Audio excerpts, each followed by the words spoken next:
Success point in chemistry classes में एक बार फिर से आप सभी का स्वागत है। देखिए, आज मैं आपसे डिस्कस करूंगा irreducible representation and their properties. तो इररिड्यूसिबल रिप्रेजेंटेशन के लिए एब्रिविएशन यूज करूंगा इरेप्स लिखने के लिए, ताकि बार बार मुझे इतना बड़ा नहीं लिखना पड़े। तो इररिड्यूसिबल रिप्रेजेंटेशन क्या होती है?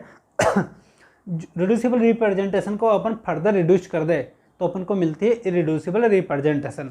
अब इररिड्यूसिबल रिप्रेजेंटेशन किसी भी पॉइंट ग्रुप के लिए उस पॉइंट ग्रुप की जो करैक्टर टेबल होगी उसमें जितनी नंबर ऑफ क्लासेज होगी उतनी ही संख्या में अपने पास क्या होगी, इरेप्स।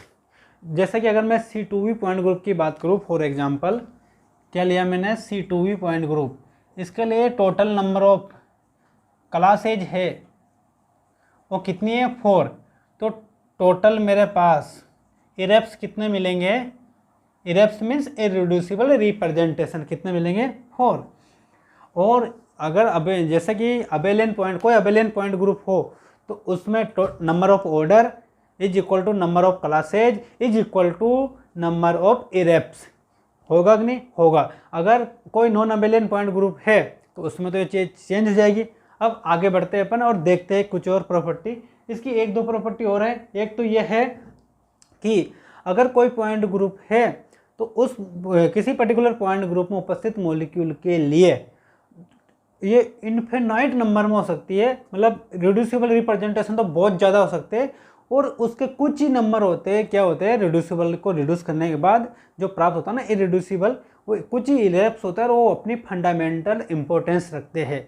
अब एक बात और आता है, नेक्स्ट प्रॉपर्टी, वो ये है कि किसी भी पर्टिकुलर पॉइंट ग्रुप के लिए रिड्यूसिबल रिप्रेजेंटेशन तो मॉलिक्यूल टू मॉलिक्यूल वेरी करते हैं, लेकिन इररिड्यूसिबल रिप्रेजेंटेशन फिक्स होते हैं। और चाहे कितने मॉलिक्यूल हो, लेकिन किसी एक पर्टिकुलर पॉइंट ग्रुप के लिए इररिड्यूसिबल रिप्रेजेंटेशन क्या होते हैं, फिक्स होते हैं, और वो उसकी करैक्टरिस्टिक्स प्रॉपर्टी कहलाते हैं। अब इसके बाद देखिए, किसी भी कोई दो इरेप्स, अगर मैं कोई इररिड्यूसिबल रिप्रेजेंटेशन ले लूँ, वो एक दूसरे के क्या सेम नहीं हो सकती है। अब अपन डिस्कस करते हैं करैक्टर टेबल। जो करैक्टर टेबल होती है उसको कुछ भागों में डिवाइडेड किया गया है। देखो, एक section first, second, third, fourth, 5 और 6, मैंने ये सेक्शन लिख दिए। अब देखो, जो फर्स्ट सेक्शन है इसमें लिखते हैं अपन पॉइंट ग्रुप का जो सिंबल लिखते हैं, सिंफोलॉइज सिंबल। अब देखिए, ये थर्ड सेक्शन है, इसमें क्लासेज आती है, और जो सेकंड सेक्शन है ये वाला, इसमें आते हैं इररिड्यूसिबल रिप्रेजेंटेशन, इसमें मूलिकन सिंबल के रूप में लिखते हैं। अब देखिए, जो फोर्थ सेक्शन है इसमें सारे एक्चुअल करैक्टर इसी में आते हैं, एक्चुअल पार्ट ये है। और जो 5 वाला नंबर का सेशन है, इसमें देखिए क्या होता है, इसमें लीनियर एंड रोटेशनल फंक्शंस आते हैं और ये पी ऑर्बिटल के बारे में बताता है। और 6 जो सेक्शन है इसका, वो क्या है, ये बाइनोमिनल एंड पॉलिनोमिनल फंक्शंस के बारे में बताता है, और ये डी ऑर्बिटल की बात भी करता है। अब करैक्टर टेबल को अपन C2V पॉइंट ग्रुप के एग्जाम्पल के द्वारा समझ लेते हैं पूरी। तो मैं C2V पॉइंट ग्रुप के लिए करैक्टर टेबल बनाता हूँ। तो देखिए, यहाँ पर जो सेक्शन था, यहाँ तो पॉइंट ग्रुप आता था, इस वाले सेक्शन में क्लासेज आती थी। तो एक क्लास ये, एक C2 1Z और एक सिग्मा XZ और सिग्मा YZ, यह होगी क्लासेज। यहाँ पर आता था अपने इररिड्यूसिबल रिप्रेजेंटेशन किस फॉर्म में, मूलिकन सिंबल के फॉर्म में। तो A1, A2, B1, B2। अब देखिए, ये जो करैक्टर टेबल है 1 1 1 और 1, ये करैक्टर है। ये 1 1 -1 -1, ये 1 -1 1 -1 1 -1 -1 और ये 1।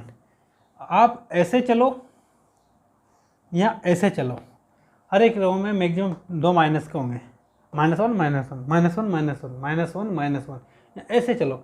अब देखिए, इसके बाद इस सेक्शन की बात करी थी मैंने, कौन से, इस वाले सेक्शन की, ये बात कर रहा था रोटेशनल फंक्शन या ट्रांसलेशनल फंक्शन की। तो देखिए, ये Z, फिर ये RZ, फिर ये X RY, फिर ये Y RX, ये हो गया रोटेशनल फंक्शन। अब आते हैं अपन इधर वाले जो नॉमिनल या पॉलिनोमिनल फंक्शंस आ रहे थे।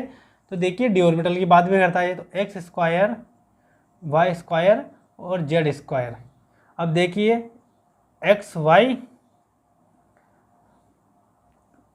एक्स जेड, ये यहाँ लिख देता हूँ मैं एक्स जेड, और ये है वाई जेड। जो आपकी करैक्टर टेबल है ये होती है पूरी किसके लिए, C2V पॉइंट ग्रुप के लिए।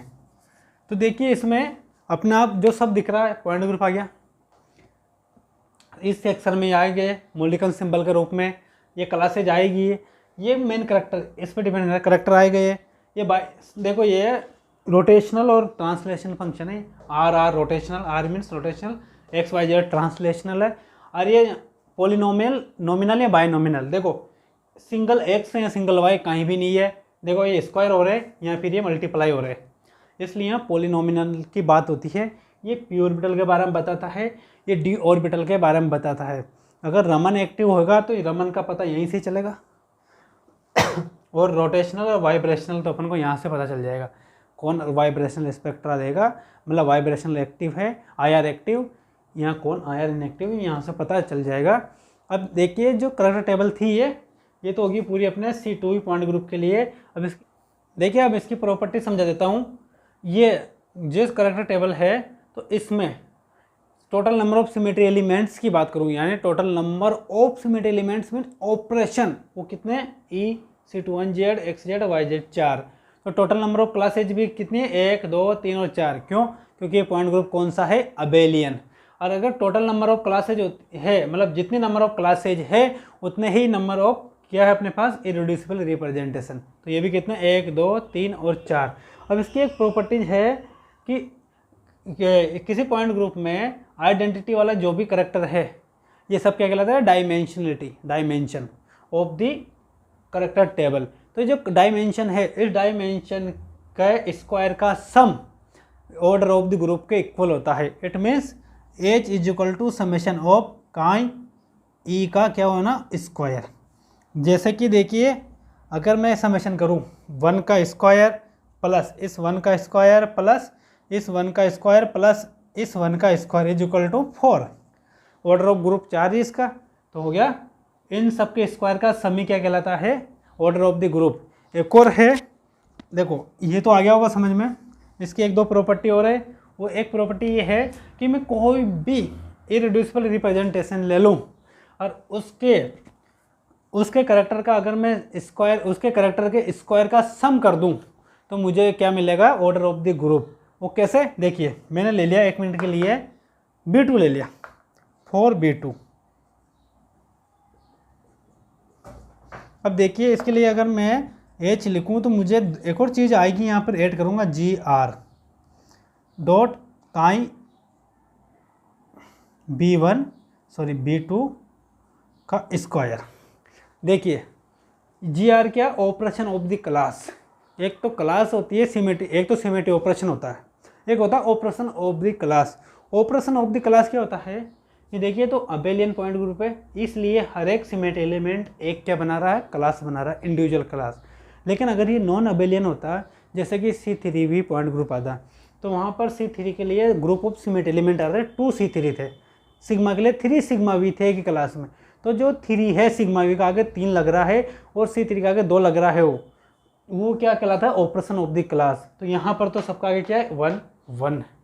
और तो देखिए अगर मैं B1 के लिए निकालूं H बराबर, तो इसमें मैं B2 के लिए, तो B2 की ये रो है मेरे पास, इसके करैक्टर देखूंगा तो इसके आगे 1 है, तो 1 इंटू 1 स्क्वायर प्लस फिर इसको इसके आगे 1 है, 1 इंटू इसका करैक्टर क्या है, -1 का स्क्वायर प्लस इसका आगे भी 1 है, 1 प्लस 1 इंटू -1 का स्क्वायर प्लस 1 इंटू 1 का स्क्वायर इज इक्वल टू, देखिए 1 -1 का भी +1 हो गया, -1 +1 हो गया, -1, तो वापस कितना आ गया, 4।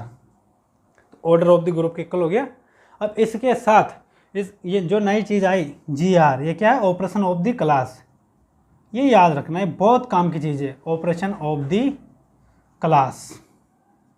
अब जो एक और चीज़ बची है मेरे पास वो है, अगर मैं कोई भी 2 इरेड्यूसिबल रिप्रेजेंटेशन को मल्टीप्लाई कर दूं तो इनका जो मल्टीप्लाई का जो सम आएगा वो क्या रहेगा, 0।